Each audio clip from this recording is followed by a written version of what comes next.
Teman-teman yang dirahmati Allah Subhanahu wa taala, di ayat kedua surat Al-Ankabut Allah menyampaikan sebuah sindiran. Allah nyindir dengan bahasa, emangnya manusia pikir Allah akan biarin aja mereka mengatakan kami telah beriman, sementara mereka tidak diuji. Ini Allah lagi menyindir orang-orang yang selama ini berputus asa setelah beriman. Berputus asa setelah berhijrah. Berputus asa dan mengeluh setelah bertaubat. Allah lagi nyindir mereka nih. Seolah-olah Allah bilang, kenapa setelah kalian beriman malah kalian masih berkeluh kesah? Kenapa kalian setelah bertaubat malah menjadi ragu kepada Allah? Kenapa kalian setelah berhijrah malah jadi labil? Bukankah harusnya setelah kalian menyatakan kami taubat, kami hijrah, kami beriman, harusnya iman kalian makin mantap? Dan bukti bahwa iman kalian mantap apa? Bahwa ketika kalian diuji, kalian sama sekali tidak goyah. Jadi Allah Subhanahu wa taala seolah-olah mengatakan bahwa ujian adalah tabiat iman. Bahwa ujian adalah tabiat iman. Bisa diuji dengan ujian yang kita tidak suka, bisa juga diuji sebaliknya dengan ujian yang kita suka. Bisa diuji dengan ujian yang sifatnya fisik, bisa diuji dengan ujian yang sifatnya harta, bisa juga diuji yang lebih berat lagi dengan ujian yang sifatnya perasaan. Yang jelas semuanya diuji. Bisa diuji dengan ujian musibah, bisa juga diuji dengan godaan-godaan dari syaitan yang melalui hawa nafsu kita. Bisa diuji dengan kemarahan, dipancing oleh orang lain untuk marah, dipancing di sosmed untuk ngebalas komen-komen mereka, dipancing untuk berdebat, dipancing untuk akhirnya kita saling menjudge, saling menjatuhkan, saling menjelekkan. Ini semuanya bentuknya ujian. Makanya Allah Subhanahu wa taala mengatakan di pembukaan surat Al-Ankabut, kalau ujian itu adalah tabiat iman. Ujian dan keimanan itu nggak bisa dipisahkan. Apa hubungan antara iman dengan sabar? Sehingga Allah Subhanahu wa taala menilai keimanan seseorang itu dengan cara mengujinya. Apa hubungan antara iman dengan sabar? Ternyata ciri yang paling jelas orang yang imannya baik adalah sabarnya. Makin baik imannya, harusnya makin kuat kesabarannya. Jadi orang yang paling beriman itu tidak dilihat dari wawasan agamanya. Itu lebih kepada orang yang berwawasan luas, yang ilmunya banyak. Tapi belum tentu orang yang wawasannya luas adalah orang yang paling baik imannya, belum tentu. Bukankah iblis itu wawasannya luas? Dia mengerti banyak hal yang bahkan kita gak ngerti. Iblis ngerti tentang dunia di langit. Iblis mengerti tentang alam yang ada di surga, alam yang ada di akhirat. Iblis tahu, bahkan udah masuk surga. Jadi ilmu iblis lebih banyak daripada kita sekarang. Tapi kenapa iblis malah tidak sebanding antara ilmunya, wawasannya dengan ketakwaan dan kesolehannya? Karena iblis tidak sabar dengan sebuah ujian. Ujian iblis apa? Eksis. Itu ujiannya iblis. Dia udah lama eksis, followersnya banyak. Setiap dia posting, orang berlomba-lomba jadi first like. Setiap dia posting, di repost rame-rame. Di YouTube viral. Channelnya tuh paling banyak subscribersnya. Iblis. Coba cari nanti di YouTube, iblis. Ada gak channel? Itu udah viral banget loh, eksis banget. Tiba-tiba datang pendatang baru. Muncul pendatang baru. Pendatang baru ini tiba-tiba melejit. Followersnya langsung nambah, kejar-kejaran akhirnya disalib. Pas lagi kayak gitu dia gak kuat dengan ujian nama besar, ujian eksistensi, ujian popularitas, ujian siapa yang lebih dihargai, ujian-ujian kayak gitu. Sama kayak kita kadang-kadang ngerasa udah banyak jasa dalam sebuah organisasi, udah banyak jasa dalam sebuah komunitas, udah banyak jasa dalam sebuah lingkungan, masjid, sekolah, organisasi, teman-teman, kita yang paling sering berkorban. Tapi ternyata yang eksis, yang masuk media, yang masuk TV justru orang lain. Itu kan ujian ya. Nah ini nih yang kadang-kadang ujian namanya zulzilu, diguncang perasaannya. Bukan diuji dengan fisik, kadang-kadang ujian sakit, capek, lelah, buat kita bisa kita lalui tuh dalam sebuah organisasi nih. Kita lagi bikin kegiatan sosial, baksos. Di sekolah, dengan OSIS-nya, dengan ROHIS-nya, di kampus, dengan BEM-nya, dengan LDK-nya, kita bikin acara baksos. Kan effortnya lumayan ya. Kita begadang untuk meeting, kita survei lapangan, kita kerja malah tidur sehari cuma 1,5 jam, 2 jam. Fisik kita lelah, fisik kita capek, kadang sampai sakit. Sampai dirawat di rumah sakit gara-gara kena misalnya tipes gitu, gara-gara kita habis-habisan bekerja, itu buat kita gak masalah. Ujian fisik kita lalui. Dan besok mau ngadain lagi, kita yang paling semangat dan aktif. Gak masalah capek juga. Gak masalah juga kita lelah, gak masalah kurang tidur, gak masalah berjalan jauh, gak masalah. Satu, ujian harta. Kita yang justru nombokin. Kita yang nalangin dulu modal-modal untuk kegiatan-kegiatan tersebut. Kalau ternyata gak tercover dananya, akhirnya gak bisa dibalikin talangan kita, gak apa-apa, kita ikhlas. Kita berkorban dengan harta kita. Butuh apa? Saya bayarin. Butuh apa? Kita lewatin ujian harta. Tapi begitu ujian perasaan, kita udah capek, lelah, kurang tidur, nombokin, nalangin habis-habisan. Ternyata teman kita yang jadi ketua panitia ada kadang cuman masalah itu doang. Atau dia yang jadi PR-nya. Yang namanya PR ketika diliput oleh media kan dia yang muncul mukanya kan. Akhirnya diundang oleh misalnya hitam putih lah atau apalah. Kok dia yang muncul di sana? Atau diundang berdua, tapi sampai di sana dia yang banyak ngomong, kita diam aja. Pulang-pulang pundung. Begitu besok mau ngadain lagi, udah gak mau terlibat. Left group. Kenapa itu terjadi? Ujian zulzilu, perasaan. Itu yang dialamin oleh iblis. Iblis rela banget disuruh beribadah, sujud beribu-ribu tahun, kuat iblis. Kalau kita mungkin jidatnya hitam, kalau iblis mungkin udah kepala-kepalanya hitam, saking rajinnya sujud. Wah, ibadahnya udah ribuan tahun. Iblis disuruh berkorban dengan harta yang dia miliki, dia kasih aja semuanya. Tapi kalau disuruh dia ngalah dari Adam untuk memimpin alamin, menjadi khalifatullahi fil ard, menjadi pemimpin, wakilnya Allah di muka bumi, buat iblis ini berat. Kenapa dia? Ana khairum min, saya lebih baik daripada dia. Saya lebih senior daripada dia. Saya lebih sehat daripada dia. Saya lebih keren daripada dia. Saya lebih.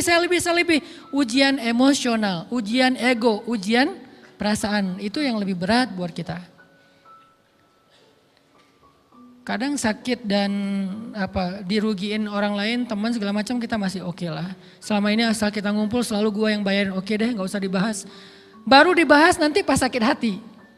Kalau belum sakit hati kan gak dibahas kan? Gak apa-apa deh kita terus yang bayarin, kita traktirin ngopi apa segala macam. Gak pernah dibahas. Kebersit sih di benak kita, cuman gak mau dibahas. Kenapa? Udahlah biarin aja, easy going. Kemudian kayak kita yang capek harus rempong sana kemari segala macam. Selalu acaranya di rumah kita, akhirnya kita yang bayarin, kita yang rempong, nyiapin segala macam, bebersih sendiri. Tapi begitu ada yang nyakitin perasaan kita sedikit aja, semua itu balik lagi. Dari dulu ya, nah keluar kan? Kenapa? Dipancing oleh ujian perasaan. Jadi ternyata yang paling berat itu adalah zulzilu, diguncang perasaannya. Kita kadang-kadang habis-habisan buat seseorang, gak masalah. Hujan-hujanan dia yang pakai jas hujan, kita gak pakai apa-apa, gak apa-apa. Sakit-sakitan juga, dikerok dan segala macam, biarin aja. Kalau perlu misalnya kalau bannya lagi kempes, dia naik Grab, kita dorong-dorong motor terus cari tempat segala macam sampai tengah malam. Gak apa-apa deh buat dia. Apa sih yang enggak buat kamu? Begitu dia selingkuh, keluar semuanya. Mulai list report keuangan. Wah dulu sekian, sampai uang receh-receh juga dihitung kan ya. Kenapa bisa kayak gitu? Perasaan kan? Nah ini nih yang kita coba belajar. Mungkin malam ini kita lebih banyak membahas tentang sabar terhadap ujian perasaan. Karena banyak macam-macam ujian. Nah, gimana kita memanage perasaan kita? Gimana cara kita merecovery perasaan kita dengan bab sabar? Insya Allah nanti akan kita lanjutkan setelah selesai sholat isya. Barakallah. Bismillahirrahmanirrahim. Teman-teman yang dirahmati Allah Subhanahu wa taala, kita lanjutkan tentang masalah sabar. Terutama sabar zulzilu, ketika kita diuji dengan ujian ego, marah, perasaan, sakit hati, yang kayak gitu-gitu. Ini ujian jauh lebih berat daripada ujian fisik dan ujian harta. Termasuk rasa cinta, rasa benci, kadang itu menjadi ujian. Kenapa ujian bikin kita jadi tidak lagi logis, nggak realistis, dan kadang-kadang mengabaikan hal-hal nilai-nilai yang kita selama ini pegang sebagai satu kebenaran. Kita ngabaikan batasan-batasan syariat. Ini semuanya ujian dari Allah Subhanahu wa taala. Sehingga tidak disebut orang yang beriman kecuali ketika Allah Subhanahu wa taala melihat dia sabar dalam ujian. Kalau dia nggak sabar dalam ujian, malah di dalam pembukaan surat Al-Ankabut tadi Allah menggolongkan mereka termasuk orang-orang yang munafik. Apa arti yang orang munafik? Orang yang mengaku beriman tapi sebetulnya dia tidak beriman. Apa salah satu buktinya? Dia tidak sabar. Jadi kalau kita mau menilai diri kita mukmin atau munafik, dan ini bukan materi untuk menjudge orang lain, oh ternyata dia itu munafik, bukan. Lagi-lagi konsep kita belajar itu angle-nya untuk diri kita sendiri. Saya sangat tidak merekomendasikan kita belajar untuk mendapatkan kaca pembesar, mencari-cari kesalahan saudara kita. Tapi kita belajar untuk semakin bisa bercermin untuk menemukan aib dan kekurangan diri kita. Jadi semakin kita tahu ilmu agama, semakin kita tahu ayat dan hadis, semakin kita punya cerminan untuk menilai diri kita dan memperbaiki diri kita. Bukan nyari kaca pembesar untuk memperjelas aib-aib dan kesalahan orang lain. Kalau kita pengen menilai diri kita ini orang yang mukmin atau munafik, caranya lihat aja kita sabar nggak nih, terutama dalam masalah emosional. Dalam masalah ego, dalam masalah marah, dalam masalah hawa nafsu, dalam masalah perasaan cinta, dalam masalah benci segala macam, masih bisa nggak kita adil bahkan kepada orang yang kita benci? Adil kepada orang yang kita benci, adil kepada musuh sekalipun. Bahwa jangan sampai kita gara-gara nggak suka kepada seseorang, kita berlaku zalim kepada dia. Jangan. Ini berarti kita harus ngelawan ego kita sendiri. Ego untuk memaafkan orang lain, ego untuk bisa melupakan kesalahan orang lain, ego untuk bisa berlapang dada dengan hal-hal yang gak nyaman daripada orang lain. Ini adalah ujian yang paling berat. Di situ kita bisa lihat kita nih mukmin atau munafik.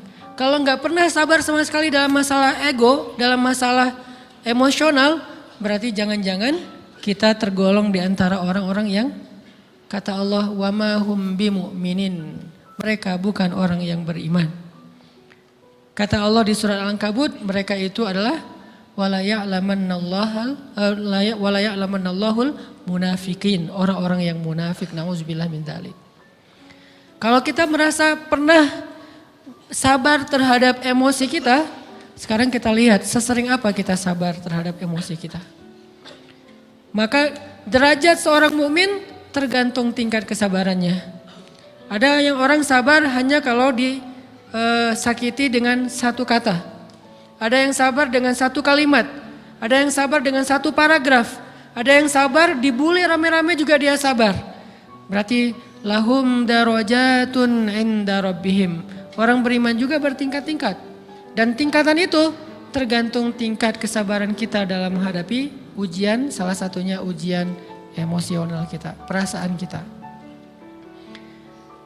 Sehingga teman-teman yang dirahmati Allah SWT, salah satu program kita untuk terus mengembangkan diri, program untuk tumbuh, program untuk memperbaiki diri kita di hadapan Allah itu adalah coba kita program dalam sehari aja, terus kita nilai berapa kali kita berhasil ngelewatin ujian emosional. Bukan cuma marah, termasuk cinta, benci, tersinggung, sakit hati kayak gitu-gitu. Berapa kali kita berhasil melewati itu dalam sehari. Gak usah seminggu, sehari aja. Di jalan, sama temen, di grup WA, di IG, di Twitter, di mana gitu. Coba kita lihat berapa kali kita bisa menahan diri kita dan bersabar. Bukan berarti tidak respon ya, bukan berarti pasif. Kita bisa merespon tapi dengan cara yang elegan. Kita bisa merespon tanpa harus memperlihatkan emosional yang meledak-ledak. Bukan berarti ketika disakiti orang, dihina dan segala macam kita diam aja. Gak selalu kayak gitu. Kadang-kadang kita perlu merespon untuk mengklarifikasi, tabayun kalau kata orang-orang yang dalam ilmu fikih. Kita harus tabayun. Tapi tabayun dengan marah itu beda. Tabayun dengan mencela itu beda.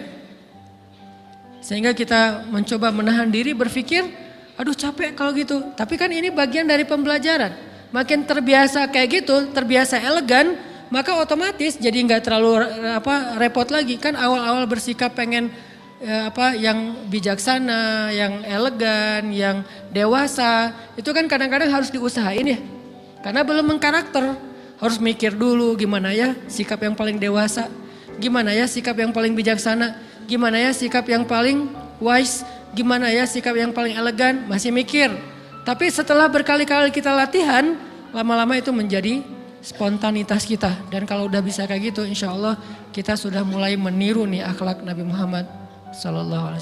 Ini ujian perasaan banget. Kalau tadi saya ngasih contoh diselingkuhin itu sebetulnya cuman bercanda ya.